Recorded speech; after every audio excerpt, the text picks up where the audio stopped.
Hello बच्चों, आप लोग लगातार हमारे वीडियो में लगातार अपने क्लास में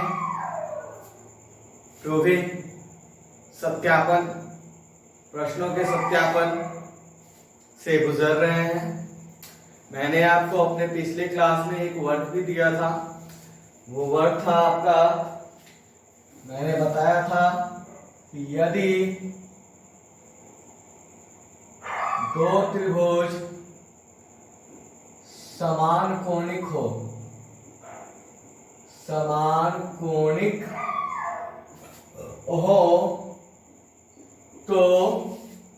तो उनके संगत भुजाओं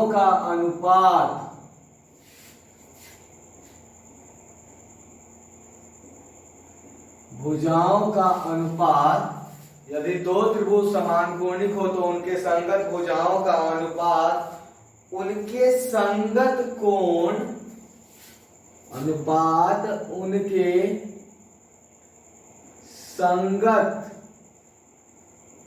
कोण के समद्विभाजक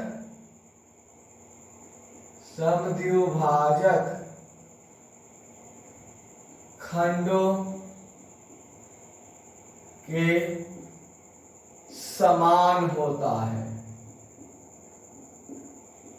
अर्थात जब दो त्रिभुज समान कोणिक हो, समान कोणिक का मतलब हमेशा याद रखिएगा समरूप की बात कर रहा है। किसकी बात करेगा? समरूप की। यदि दो त्रिभुज समरूप हो अर्थात समान कोणिक हो तो उनके संगत भुजाओं का अनुपात उनके संगत कोण के समद्विभाजक खंड, समद्विभाजक का मतलब था दो बराबर भाग में बांटा हुआ। तो यहाँ पे हम एक फिगर बना लेते हैं बच्चों। दो त्रिभुज बना लिया, ठीक है। एक त्रिभुज का नाम है A B C D E F और कौन समद्विभाजक लेना था। मान लीजिए ऐसे कहीं पे एक लाइन ले लिया, ये यहाँ पे मान लो बच्चों आया, इसका नाम दे दिया m, इसका नाम दे दिया n, ठीक है। कोण का समद्विभाजक यानी कि पहले हम प्रॉपर्ली सारा स्टेटमेंट्स को लिख लेते हैं। सबसे पहले हम लोग लिखते हैं दिया गया है। क्या दिया गया है? त्रिभुज ए बी सी भाई समरूप है त्रिभुज डी ई एफ के। समरूप क्यों लिखे? क्योंकि यहाँ समान कोणिक का जिक्र किया है, जिसमें है ना क्या क्या होगा आपका a बराबर d, b बराबर e, c बराबर f और क्या होगा बच्चों ए बी बटा D E equal to B C बटा E F equal to A C by D F. ये रिलेशन कब आता है? जब त्रिभुज समरूप होता है। तथा एक चीज और इसमें बोला कि AM तथा DN क्रमशः कोण A तथा कोण D के समद्विभाजक है। देखिए समद्विभाजक का मतलब ये यहाँ आपको a बराबर d है पूरा, यानी ये मान लो 50 तो ये भी 50। समद्विभाजक का मतलब दो बराबर भाग में बांट दिया, तो मतलब ये जो कोण है बच्चों और ये जो कोण है ये भी आपस में बराबर होगा। इसको मान लो अगर 1 मान लेते हैं और इसको 2 मान लेते हैं, ठीक है। नंबरिंग कर लेते हैं इसमें हम लोग, यहाँ 3 मान लेते हैं, यहाँ 4 मान लेते हैं, ठीक है। तो यानी 1 बराबर 2, यानी यहाँ पे नोट कर लो, अर्थात कोण 1 बराबर कोण 2। ये इतना कंटेंट दिया गया है, नोट कर लिए। दिया गया के बाद हम लोग लिखने जो कुछ सिद्ध करना है बच्चों, सिद्ध करना है कि क्या सिद्ध करना है भाई? कि जो भुजाओं का अनुपात, ठीक है, संगत कोण समद्विभाजक। तो कोण समद्विभाजक है आपका कौन कौन? AM और DN। तो भुजाओं का अनुपात यानी क्या बच्चों? AB by DE equal to B C by D F equal to A C by D F बराबर आना चाहिए आपको। ये तो पहले से इतना दूर आपको स्टेटमेंट में बराबर दिया हुआ है, ये बराबर आना चाहिए बच्चों आपका A M by D N के। ये हमको प्रूव करना है। तो अब बच्चों प्रमाण देखेंगे हम लोग। प्रमाण में देखिए बच्चों कि दो त्रिभुज, छोटा छोटा हम लोग पहले लेते हैं, जो छोटा वाला है एक का नाम क्या है आपका त्रिभुज ए एम बी तथा त्रिभुज ये ए एम बी लिया और इधर से डी एन ई लेंगे, डी एन ई। ठीक है, इस त्रिभुज में कोण बी बराबर ये कोण बी और ये रहा कोण ई, ये आपस में बराबर है। क्यों बराबर है? क्योंकि ये स्टेटमेंट में ही दिया गया है, ठीक है। कोण एक बराबर कोण दो, ये भी आपको बच्चों दिया गया है। देखो यहाँ पे है ना दिया हुआ, कहाँ गया? अर्थात ये अब किसी भी त्रिभुज का जब दो कोण बराबर, तो मैंने आपको बताया था कि तीसरा भी बराबर होगा। तो देयरफॉर शेष कोण 3 और उधर से शेष कोण 4। तो दोनों त्रिभुज क्या हुआ? त्रिभुज ए एम बी समरूप होगा त्रिभुज डी एन ई के। ए समरूपता से, ठीक है। जब त्रिभुज समरूप तो संगत भुजाएं अनुपातिक, तो संगत भुजाएं अनुपातिक। तो देखो बच्चों 3 के सामने क्या है आपका? A B. 3 किसके बराबर है बच्चों? 4 के। 4 के सामने डी ई, ठीक है। अब ये बी के सामने बच्चों, ये देखो इसके सामने ए एम बाई, ठीक है, ए एम बाई। अब ये बी किसके इक्वल है? यहाँ ई के। तो ई के सामने ये रहा डी एन, ठीक है। ये आपका रिलेशन आएगा। देयरफॉर इसको आप मान लीजिए इक्वेशन नंबर 2 और यहां जो था बेटा इक्वेशन नंबर 1 और 2 का जब हम लोग तुलनात्मक अध्ययन करेंगे तो देखो यहाँ पे A B by D E और ये देखो बच्चों A B by D, A B by D यहाँ पे इन सब के इक्वल है और ये यहाँ इन सब के इक्वल। इसका मतलब कह सकते हैं ये पूरा और ये पूरा आपस में क्या होगा? इक्वल होगा। तो हम लोग क्या लिखेंगे? 1 तथा 2 से A B by D E equal to B C by E F equal to A C by D F equal to A M by D M. और यहां क्या लिख देंगे? प्रमाणित। इस तरह से बच्चों हम लोग इसको प्रमाणित कर सकते हैं, ठीक है। तो इसको आपको थोड़ा देखिए और इसके बाद हम लोग एक और प्रमेय, बच्चों हम लोग अपना दूसरा प्रमेय देखेंगे। उसमें क्या कहता है बच्चों कि यदि दो त्रिभुज आपस में समरूप हो या समान कोणिक हो, मैं बार बार कह रहा हूं समान कोणिक लिखे या समरूप लिखे, मतलब एक ही है, ठीक है। तो यदि दो त्रिभुज समान कोणिक हो अथवा समरूप हो तो उनके संगत, तो उनके क्षेत्रफल का अनुपात, तो उनके क्षेत्रफलों का अनुपात, यहां क्षेत्रफलों कर लेते हैं बच्चों, क्षेत्रफलों का अनुपात उनके संगत भुजाओं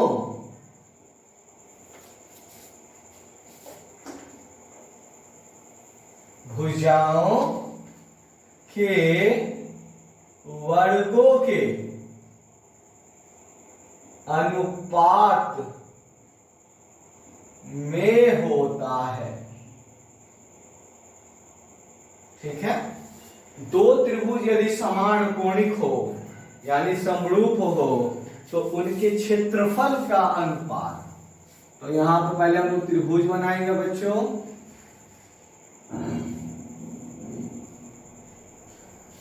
ए B C D E F. तो सबसे पहले जो हमको दिया हुआ है उसको नोट करते हैं।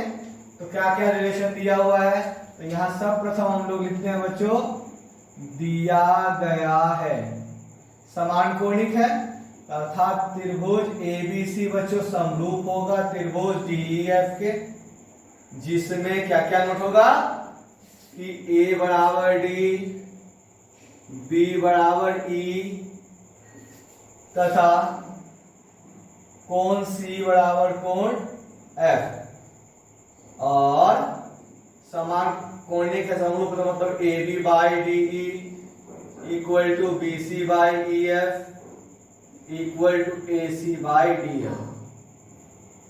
ठीक है, अब सिद्ध करना है, सिद्ध करना है, क्या सिद्ध करना है आपको कि क्षेत्रफलों का अनुपात यानी त्रिभुज एबीसी का क्षेत्रफल बटा त्रिभुज डीईएफ का क्षेत्रफल उनके भुजाओं के वर्गों के अनुपात में होता है। तो भुजा का अनुपात यही है बच्चों, तो A B by D E का वर्ग ऐसे B C by E F का ये वर्ग हो गया, A C by D F का ये वर्ग हो गया। ठीक है, तो ये हमको सिद्ध करना है। तो हम लोग ऐसे जनरली जानते हैं कि त्रिभुज का क्षेत्रफल का फॉर्मूला बोलते हैं 1/2 गुने आधार गुने ऊंचाई। तो इसमें हमको ऊंचाई नजर नहीं आ रहा है, तो ऊंचाई का कंस्ट्रक्शन कर लेंगे, रचना कर लेंगे। तो यहाँ पे रचना कर लिए, मान लो ये 90 और इधर से रचना मान लो आ गया आपका ये n, ये 90। ठीक है, इसको चलिए ठीक है। अब यहाँ पे इसको 1 मान लेते हैं, इसको 2 मान लेते हैं, लिखने में आसानी होगी और कुछ नहीं। सिद्ध करना तो रचना में बच्चों क्या किया मैंने कि am तथा dn क्रमशः BC तथा EF पर लंब डाला प्रमाण। ठीक है, अब बच्चों पहले हम लोग वही छोटा वाला त्रिभुज अगर लेते हैं, त्रिभुज ए एम बी तथा त्रिभुज डी एन ई से, ठीक है, कोण B बराबर कोण E ये आपको दिया गया है। देखिए यहाँ पे दिया गया है, किधर गया किधर गया, ये देखिए कोण B बराबर कोण E दिया हुआ है और इसमें एंगल M ये और इसमें एंगल N ये दोनों बराबर होगा क्योंकि दोनों का मान 90 के, दो वो कोण बराबर तो जो रिमेनिंग जो बचा वो भी बराबर, तो शेष कोण 1 और इधर से शेष कोण 2, तो तीनों कोण बराबर, तो बोलेगा ना त्रिभुज समरूप हो गया। तो त्रिभुज ए एम बी समरूप हुआ त्रिभुज डी एन ई के। ठीक है, तो जब समरूप हुआ ए समरूपता से, अब जैसे ही समरूप हो गया तो समरूप त्रिभुज की भुजाएं अनुपातिक होती हैं, समरूपता में हम लोग पढ़े थे। तो चलिए अब समरूप हुआ तो हम इसको क्या लिखेंगे, ए एम, तो देखिए क्या लिखेंगे, इस 90 के सामने बच्चों ए बी, इस 90 इसमें यहां 90, इसके सामने डी ई बराबर। अब B के सामने, इस B के सामने है भुजा आपका AM, अब B देखो किसके इक्वल है बच्चों, E के, है ना यहाँ, तो E के सामने क्या है यहाँ पे D है, इसको 1 नंबर मान लेते हैं। ठीक है, अब त्रिभुज का हम क्षेत्रफल निकालेंगे, अब त्रिभुज ABC का क्षेत्रफल बटा त्रिभुज DEF का क्षेत्रफल 1/2 ABC बोल रहे हैं बच्चों। ABC में आधार BC हुआ और ऊंचाई बच्चों AM हुआ, बड़ा बट्टा 1/2। इसमें बच्चों आपका EF और ऊंचाई हो गया आपका DM। ये 1/2 कट गया बच्चों, BC बाई EF गुना इसको हम लोग लिखते हैं AM बाई DN। ठीक है, आगे अब यहां देखो AM बाई DN बच्चों किसके बराबर है? AB बाई DE के बराबर BC बाई EF इंटू ये AM बाई DN में जब बच्चों हम लोग ये वैल्यू सब्स्टिट्यूट कर देंगे AB बाई DE कहां से आया? 1 से आया। ठीक है, अब देखो बच्चों यहां पे, अब देखो ये जो आपको दिया गया है BC बाई EF किसके बराबर है? BC बाई EF यहां देखो बच्चों AB बाई DE है, तो इसको चलो A मान लेते हैं, है ना। तो BC बाई EF को बच्चों हम लोग AB बाई DE कर दिया। अब गुना यहां पे भी AB बाई DE पहले से है, तो ये कहां से किया बच्चों हमने? तो लिख देते हैं A से। जब इतना हो गया बच्चों तो यहां पे हम लोग थोड़ा सा देख लेते हैं, बराबर। ठीक है, तो AB गुना AB ऊपर में क्या हो जाएगा बेटा? AB स्क्वायर और नीचे में D गुना D, तो D का ये स्क्वायर हो जाएगा। यहीं पे कर लेते हैं, आप लोग आ जाइएगा, यहीं पे कर लेते हैं। ठीक है, ये AB बाई DE का होल स्क्वायर हो गया। ठीक है, अब देखो बच्चों ये आया मेरा ये त्रिभुज ABC बटा त्रिभुज DEF का क्षेत्रफल किसके बराबर आ गया? AB बाई DE के होल स्क्वायर के, यानी AB by DE BC by EF है और ये AC बाई DF है। तो ये जो आया तो हम लोग यहां लिख सकते हैं ना इसी प्रकार, या देयरफॉर इसी प्रकार क्या लिखिएगा? देयरफॉर लिखिए। तो त्रिभुज ABC का क्षेत्रफल बटा त्रिभुज DEF का क्षेत्रफल बराबर होता है बच्चों किसके किसके? भुजा यानी AB बाई DE का स्क्वायर BC बाई EF का square equal to AC by DF का स्क्वायर, और यहां लिख देंगे प्रमाणित। तो इस तरह से बच्चों हम लोग अपने इस प्रमेय को सिद्ध कर सकते हैं। देखिए जो नए व्यूअर्स हैं, जो नए लोग हमसे जुड़े हैं, अगर उनको समझने में कठिनाई हो रही है तो मैं आपको बता देना चाहूंगा कि जो कोई भी प्रमेय है वो सब एक दूसरे से जुड़ा रहता है।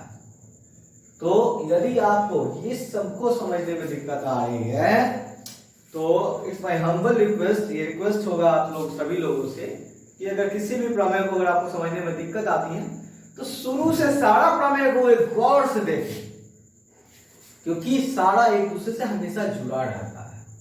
अगर आप जब गौर से देखिएगा तो आपको पाइएगा कि ये सारी चीजें आपको आसान लगने लगेंगी। इसलिए अगर कहीं भी आपको दिक्कत समझने में होती है तो वीडियो को रिपीट कीजिए। मैं बार बार बोलता हूँ ये बात। कहो सर ये समझ में नहीं आया, तो ये समझ में इसलिए नहीं आया कि इसमें पुराने कंटेंट्स का यूज हुआ है जो मैं आपको पहले पढ़ा चुका हूँ। तो इसके लिए आपको पहले वाला वीडियो देखना पड़ेगा। तो इसलिए किसी वीडियो को समझने में दिक्कत हो तो आप इसके पिछले वीडियो के उसके पिछले वीडियो को भी देखिए जरूर, और उसके बाद इसको देखिए तो आपको जरूर समझ में आएगा। चलिए, तो आई होप, हम उम्मीद करते हैं कि आपको ये समझ में आ गया होगा। तो अब हम आपको एक छोटा सा नोट देना चाहेंगे जो अभी तक हम लोगों ने पढ़ा। क्या क्या पढ़ा थोड़ा सा उसको हम देखते हैं अब।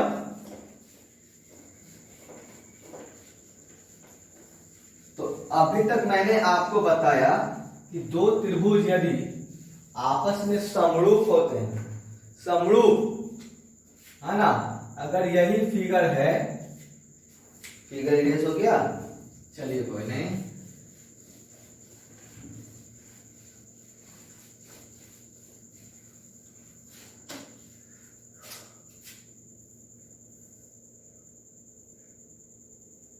ये हम लोग दो त्रिभुज ले लेते हैं, A B C D E F. तो अभी जो प्रमेय पढ़े हम लोग, ये दोनों त्रिभुज, पहले ने बोल दिया ये दोनों समरूप है, ऐसा समरूप, ठीक है। तो क्या हो सकता है, ये कुछ नहीं है अभी, ठीक है। तो हम लोग क्या पढ़े, क्षेत्रफल का अनुपात, त्रिभुज एबीसी, त्रिभुज एबीसी का क्षेत्रफल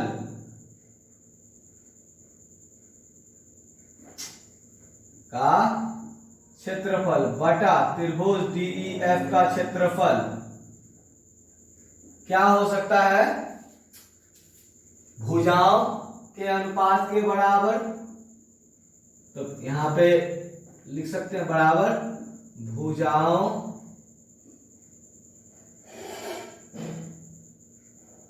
या एबीसी की भुजा बटा त्रिभुज डीईएफ की भुजा का वर्ग का अनुपात बराबर।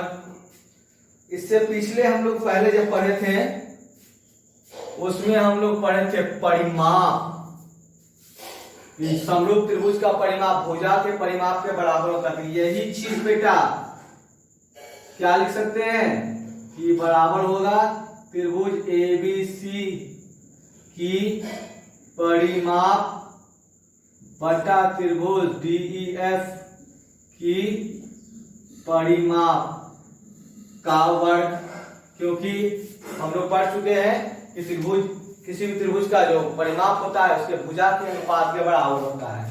यही बेटा बराबर होगा आपका त्रिभुज एबीसी के लंब बटा त्रिभुज डीईएफ के लंब।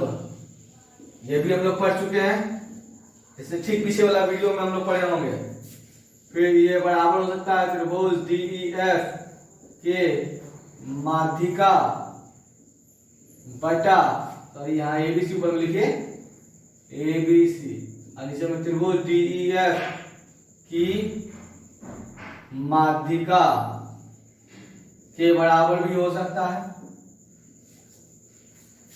अभी जो जस्ट पढ़े थे इससे पीछे यही चीज किसके बराबर हो सकता है बच्चों, ये हो सकता है त्रिभुज एबीसी के कोण समद्विभाजक खंड के कोण समद्विभाजक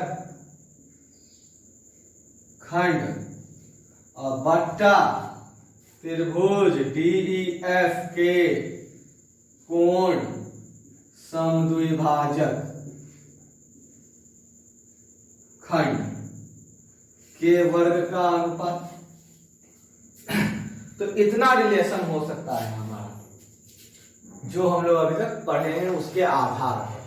तो इसी के साथ आज का क्लास में यही खत्म करूंगा और मैं आपसे यही रिक्वेस्ट करूंगा कि जो भी बातें आप लोग को बताई जा रही है उसको आप बिल्कुल बारीकी से देखें और किसी वीडियो को समझने में दिक्कत आ रही है तो उससे पीछे वाला उससे रिलेटेड वीडियो को जरूर देखें। तब तक के लिए आप अपना ख्याल रखें, घर पे रहें, सुरक्षित रहें। Take care, bye bye.